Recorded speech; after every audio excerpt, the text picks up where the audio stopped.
여기 보면 10절의 어린 양 앞에, 이게 아주 참 중요한 단어인데요. 영어로 the lamb이라고 이렇게 되어 있습니다. 그것은 뭐냐면 그 어린 양. 근데 그 어린 양은 어디에 나오냐면 계시록 12장 11절에 나옵니다. 우리 한번 읽어볼까요? 시작. 또 우리 형제들이 어린 양의 피와 자기들이 증언하는 말씀으로서 그를 이겼으니 그들은 죽기까지 자기들의 생명을 아끼지 아니하였도다. 자, 여기 보니까 어린 양의 피, 바로 우리를 위하여 십자가에 달려 돌아가시고 우리를 위하여 흘리신 그 어린 양 되시는 예수 그리스도, 바로 그 피로 우리가 구속을 받는 그러한 놀라운 역사가 있을 것에 대하여 말씀한 것입니다. 그래서 계시록 14장 10절에 예수님과 어린 양 앞에서 심판에 대한 그런 말씀을 하시는데, 바로 이 14장 10절에 나오는 그 어린 양, 바로 우리를 위하여 구원해 주실 그 어린 양 예수 그리스도. 그래서 셋째 천사의 기별은 구속주 되시는 예수님에 대하여 이야기하고 있습니다. 근데 제가 오늘 셋째 천사의 기별에 대하여 이야기하려고 하는 것은 아니고, 이제 본론으로 들어가 보면, 자, 이 성소가 앞에가 있고, 오른쪽에 떡상과 그 다음에 왼쪽에 촛대, 그 다음에 휘장 앞쪽에 분향단이 있습니다. 그리고 성소와 지성소를 나누는 휘장을 걸어 놓는데, 그 휘장에 걸은 것은 기둥이 4개가 있습니다.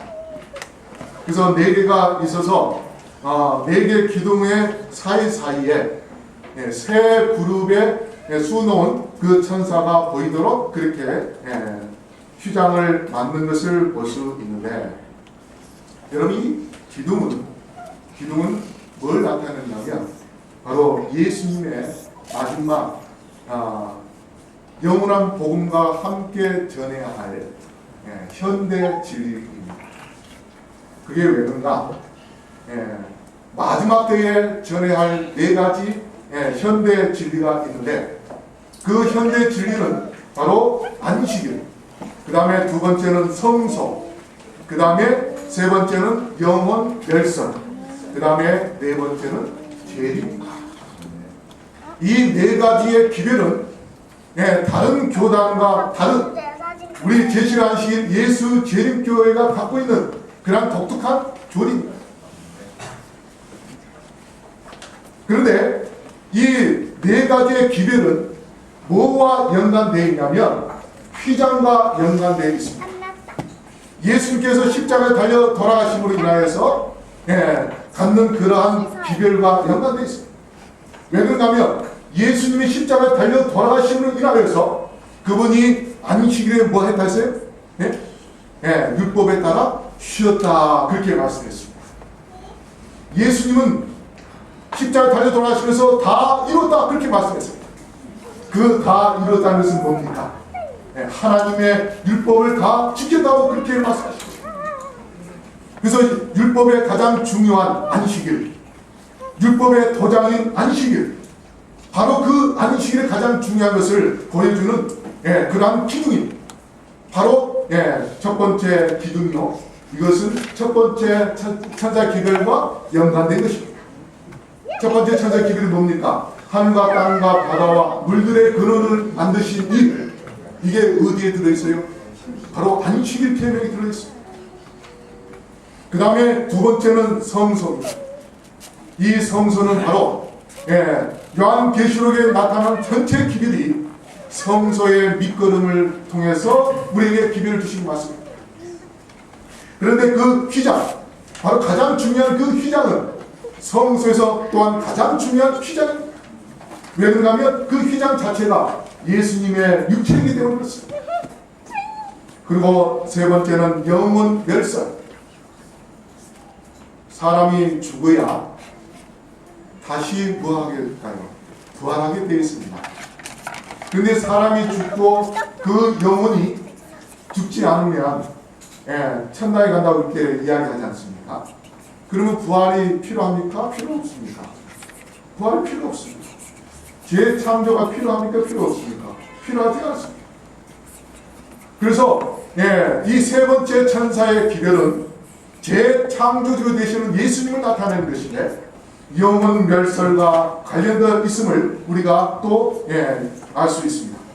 그래서 그 세계 전체가 또한 뭐와 연관되냐면 결국은 재림, 예수님의 재림과 연관되어 있습니다. 그래서 이 휘장은 현대 진리와 연관되어 있음을 알 수 있을 뿐 아니라 예수님의 죽으심과 관련되어 있는 그러한 기별이요. 결국 영원한 복음 되시는 예수님의 그 본체, 그분과 관련된 그러한 진리, 현대 진리임을 우리가 알 수 있는데요. 자, 안식일에 대해서 우리가 다시 한번 좀 생각한다면 첫 번째 천사의 기별이 창조주에 대한 나타나는데, 자, 여기 나오는 이 그림이 어디서 나오냐면, 저 이번에 폴란드의 그 아이슈비츠에 갔었습니다. 거기 유대인들 그 수용소가 있다고 해서 처음에 계획을 없다가 계획을 바꿔서 그곳에 갔는데, 자, 여러분 보세요. 왼쪽에 네 번째 거기에 지금 어떻게 되어 있습니까? 상처가 나 있죠.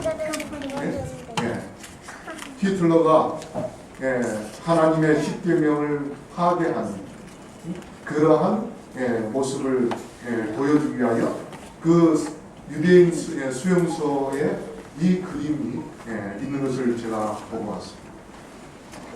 마지막 때에 어떻게 해서라도 안식일을 무너뜨리려고 하는 그러한 마귀의 작업이 분명히 더 강해질 것입니다.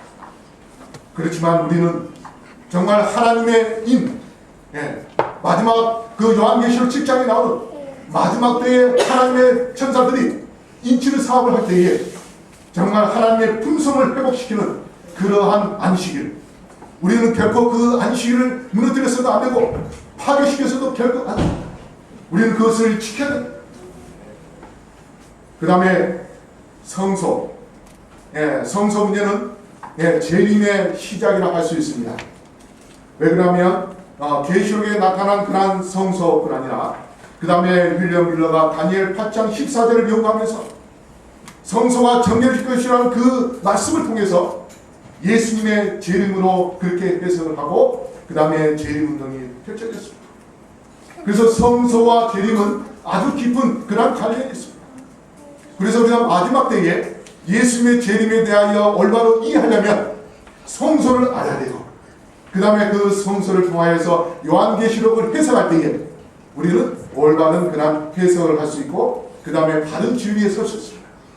그뿐만 아니라 하이람 에디슨, 이 하이람 에디슨이 마지막 때에 그 윌리엄 밀러가 1844년 10월 20일 날 재림한다 했는데 예수님이 재림하지 않았어요.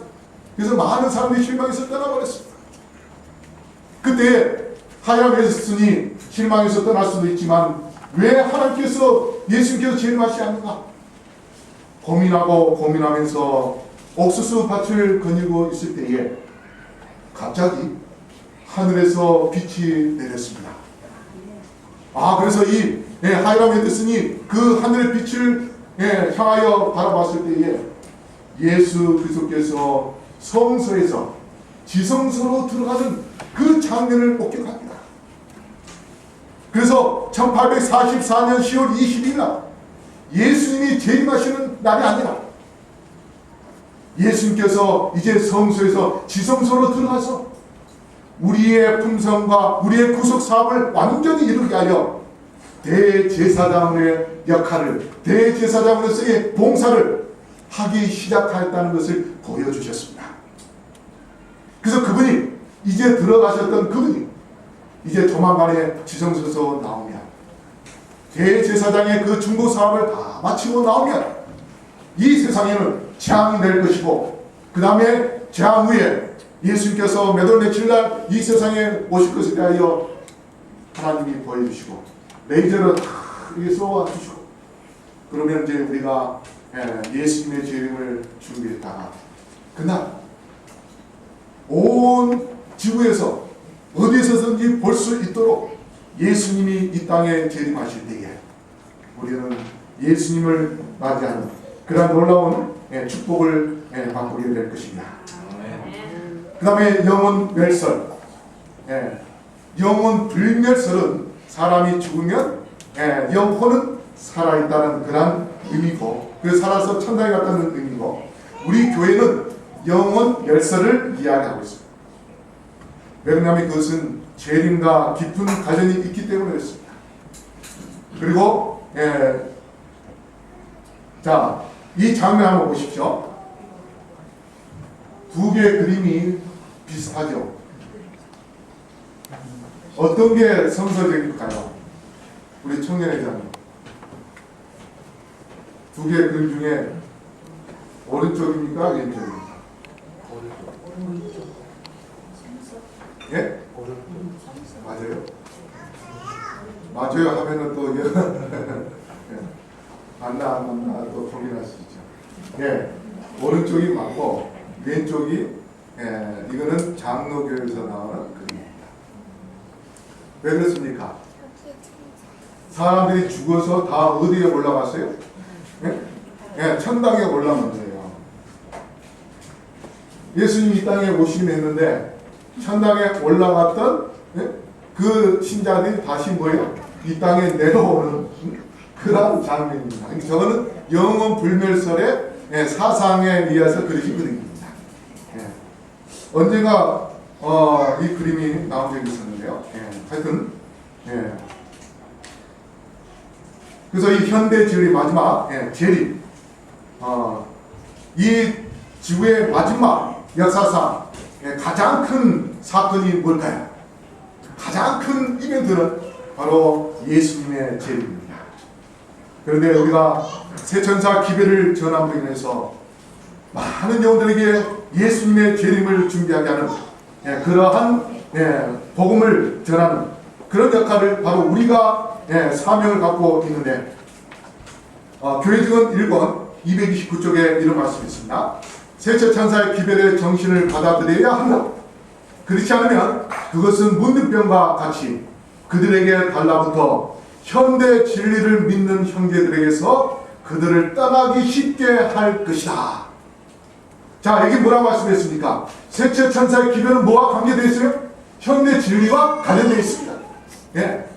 그래서 휘장, 휘장은 바로 예수님을 나타내는 것이고, 그 다음에 그 휘장 갈고리를 거치는 그 기둥은 바로 현대 진리. 그래서 현대 진리는 1844년 이전부터 이미 복음이 전해졌습니다. 안식의 비결도 제7일 침례교회에서부터 시작됐습니다. 그 다음에 성소에 대한 연구함으로 인해서 예수님의 재림에 대하여 이야기하고 했었고, 그 다음에 영혼 멸설도 이런 진리들이 이미 1844년 이전부터 시작됐어요. 그런데 이것이 올바로 조명되고 참된 기별을 깨닫는 그 때가 1844년 이후였습니다. 그리하여 예수 그리스도께서 지성소에 들어가시고 대제사장으로서 우리를 위하여 중보하시는 그 사실을 통하여서 이제 그 말씀이, 그 진리가 눈에 환하게 비치는 그러한 진리의 말씀으로 드러나게 됩니다. 전도, 하이픈의 전도 글 255쪽에 이런 말씀이 있습니다. 마지막 때가 가까우고 세상의 마지막 경고의 기별을 전하는 사업이 확장될 때 현대 진리를 받아들이는 자들은 증언들의 본질과 가만에 대한 분명한 지식을 갖는 것이 더욱 중요한 일이다. 여러분, 이 현대 진리를 깨닫는 것이 뭐라고요? 마지막 때 아주 중요한 일이라고 우리 이야기할 수 없습니다. 우리가 이 마지막 시절에 현대 진리를 깨닫지 못하면 우리가 어떤 길로 나아가야 할지 그 방향을 잃어버린 것입니다. 그러나 우리가 안식일 기별을 제대로 깨닫고 창조주 하나님 예수 그리스도를 올바로 섬긴다면 우리는 올바른 품성을 회복시키고, 그 다음에 천사가 우리에게 인치는 그러한 사업을 할 때에 우리 모두 다 인을 받고 예수님의 재림을 맞이할 수 있는 참 백성이 될 수 있음을 기억하게 되기를 바랍니다. 그리고 우리가 이러한 현대 진리를 전하게 하여 뜨거운 마음으로 나아갈 수 있는 그러한 주님의 백성들 되기를 바랍니다.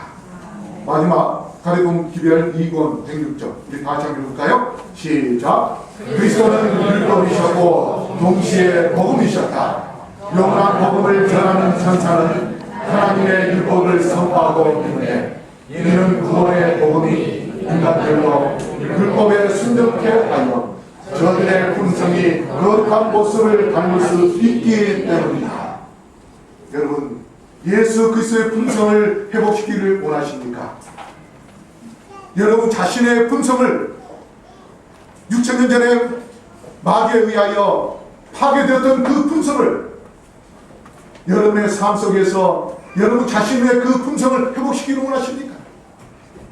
만약에 그렇게 되기를 원한다면 여러분 현대 진리를 올바로 깨닫고 그 다음에 그 말씀대로 살게 되기를 간절히 바랍니다. 그리고 그 말씀을 더 뜨겁게 복음을 전하여서 다른 사람들도 하여금 그 말씀에 순종하게 하고 내 자신도 그 말씀에 순종하여 온전한 품성을 회복하고 주께서 이 땅에 오실 때에 우리 모두 시종 되시는 예수 그리스도를 만나 저 하늘 본향에 들어가서 하나님의 보좌 앞에서 영원토록 주님을 노래하는 주의 백성들 되기를 이 시간에 간절히 바라면서 말씀을 마치겠습니다.